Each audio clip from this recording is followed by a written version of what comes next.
Well, there's lots of things you do from a practical point of view.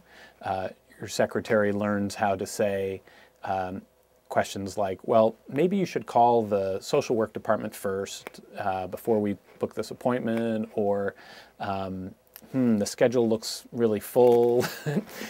All of those things are honestly practical things doctors do.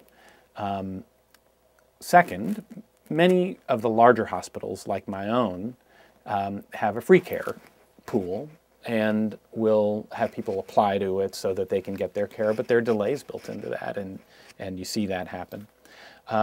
The next thing, though, is that when you're committed to the idea that, look, I want to help anybody I can coming in the door, you still have the questions of how to arrange for their care and manage it.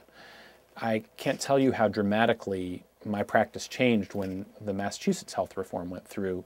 We went from being a state with about 12% uninsured, and that was about the percentage of my patients who could not pay for my treatments, and you know, I would forego the surgery costs, and the hospital would eat the medical bills. But you'd still have to figure out how are they going to pay for outpatient chemotherapy, certain kinds of radiation treatments, things like that. And it was a nightmare over and over again.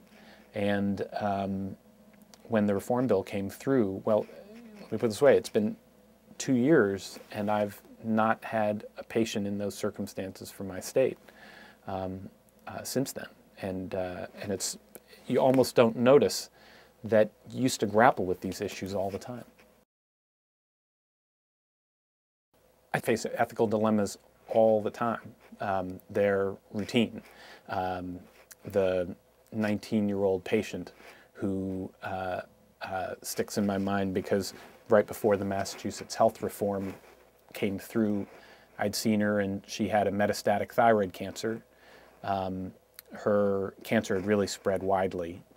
We did the surgery, and then it turned out that she needed chemotherapy and radiation, but her insurance coverage ran out.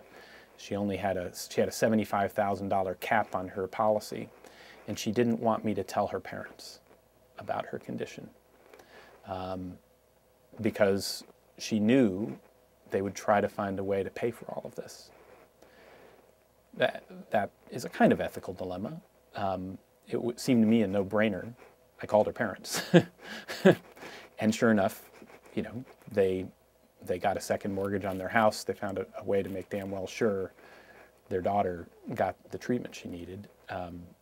But you have everything ranging from someone who doesn't want to leave the hospital.